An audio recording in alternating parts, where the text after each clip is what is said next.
Happy Tamiya Tuesday.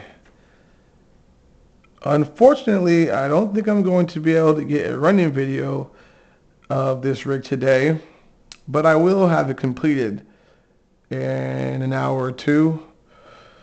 Um, Daylight's the only problem. So if I did get a run, it'd be in low light, and then it would take a couple hours for me to edit and upload it. So I figure I'll just do a quick update. I'm on step 19 right here. Shock towers and whatnot. I have to clean up all these burrs, of course. But this material is high quality.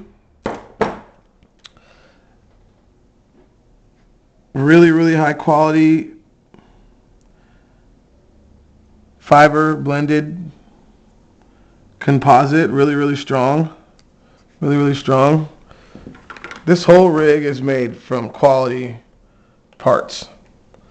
Everything in here is quality. The CVDs are quality.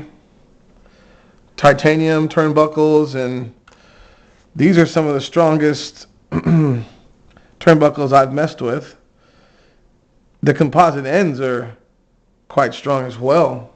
Very beefy, as you can see here. Very strong. So what's up next is just the bulkhead and the shock towers mounted onto the front here. I'm thinking it's like that.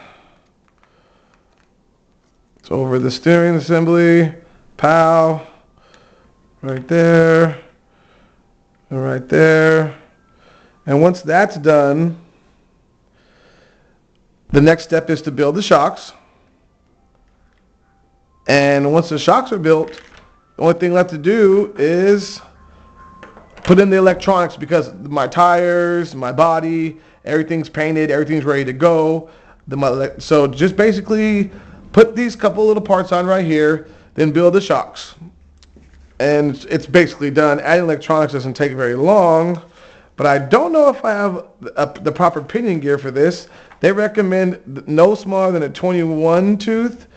I think the chart says 21 to 25, and I'm not sure if I have one that small right now. I think the smallest one I have right now is a 19. So we're going to run the 19 and see how that goes. But I'll eventually got to head down to Delta RC and grab me I'll probably grab a 21 and a 23. It's 48 pitch gears. These TRF shocks, the aeration shocks, they're a little bit more complex than a normal shock. There's a lot more little O-rings and spacers and whatnot. So they might take me a little longer than the average build of a CVA or something similar to that. But yeah, guys, this is a really good two-wheel drive buggy right here. Really good two-wheel drive buggy right here. The bell crank's pretty solid. It's got the servo saver right here, mounted in there. You can change this chassis out for the more narrow. I think it's an XR chassis, if I'm not mistaken, and have it a little bit longer, a little bit more narrow, and then you have an option to run rear or mid motor. So that's a real cool option. I'm not sure if I'll do that. I'm not going to be racing this, so I think it'll be fine the way it is. But yeah, everything's quality in this. The ball diff, you're not going to be able to see it, I don't think. Well, maybe. Oops.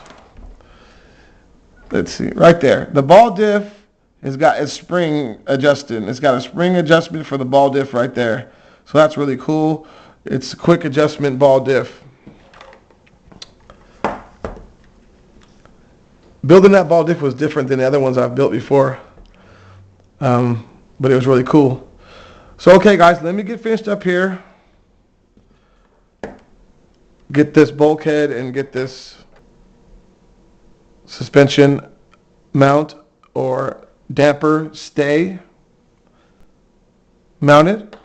and then I'm going to take a quick break and come back and do these aeration dampers.